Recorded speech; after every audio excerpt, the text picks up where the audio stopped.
François Hollande, bonjour, vous avez dévoilé la nouvelle affiche de votre campagne. Ah bon? Ah oui? Ah oui, c'est vrai. Bonjour. L'affiche de ma campagne, elle est quasiment la même que la précédente.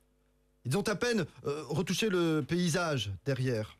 Par contre, l'UMP dit que, quitte à changer l'affiche, au PS, ils auraient dû rectifier l'erreur qu'il y avait derrière sur la première affiche. Et quelle erreur? Je sais pas, ils ont parlé d'un truc tout rond et mou en plein milieu de l'affiche. Je ne vois pas à quoi ils font allusion. Certains disent aussi, François Hollande, que votre nouvelle affiche, on dirait un peu l'étiquette sur les bouteilles d'eau Volvic, vous savez? Ah bon? Oui. Ah oui, c'est vrai, un petit peu. Pourtant, c'est bizarre. Dès que Sarkozy me voit, il se plaint tout le temps que je le saoule. Alain Juppé, vous avez confié récemment que si Nicolas Sarkozy perdait les présidentielles, vous brigueriez la tête de l'UMP. C'est exact. C'est exact, mais seulement en cas de défaite de Nicolas Sarkozy, ce que je ne peux imaginer. Évidemment. Seulement si, comme tous les sondages actuels l'annoncent, le PS prend le pouvoir, ce que je ne peux imaginer. Et seulement si François Hollande, le grand favori et futur président de la République française, lui met une grosse fessée du culotté, ce que je ne peux imaginer. On sent quand même, monsieur Juppé, que votre parti se prépare un peu à l'après-Sarkozy. Évidemment, en cas de défaite, c'est normal. Nicolas Sarkozy, si jamais il perd, ce que je ne peux imaginer, je sais que les cadres de l'UMP ont déjà prévu de se reconvertir. Par exemple, Xavier Bertrand ira vendre des assurances, lui qui en manquait pas mal en politique, ça va lui faire du bien. Henri Guénaud m'a récemment confié qu'il irait sûrement vendre des chichis sur la plage cet été, au moins il arrêtera d'en faire sur les nouveaux plateaux télé, ce que je ne peux imaginer.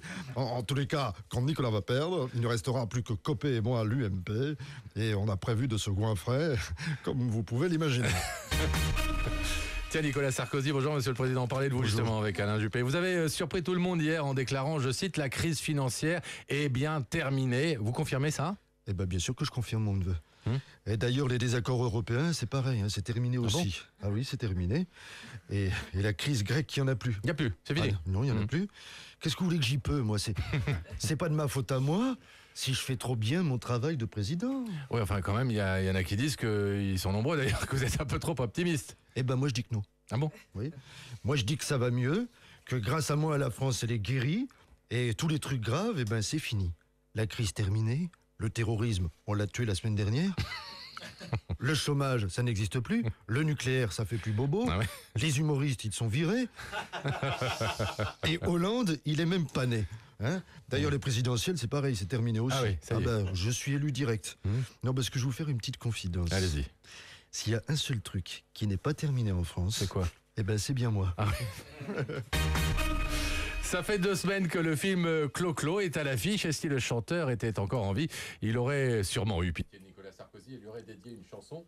On écoute Sarclo-Clo. Sarclo-Clo.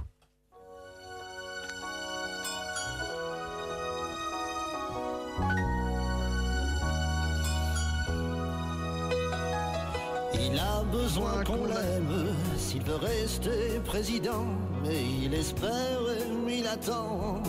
Qui voudrait voter pour Sarkozy? Par les Français, il a bien peur d'être incompris, car il se sent président mal aimé.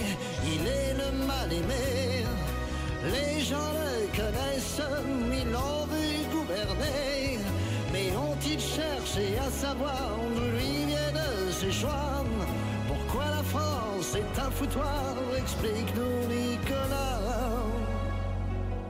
Tout le monde pense qu'il se prend pour un roi, c'est parce qu'il est très maladroit. Contre François Hollande au 2e tour, il voudrait croire qu'il a une chance, mais il se gourre, car le voilà président mal aimé. Il est le mal aimé, les gens le connaissent, ils l'ont vu gouverner. Mais ont-ils cherché à savoir d'où lui viennent ses choix? Pourquoi la France est un foutoir? Explique-nous, Nicolas.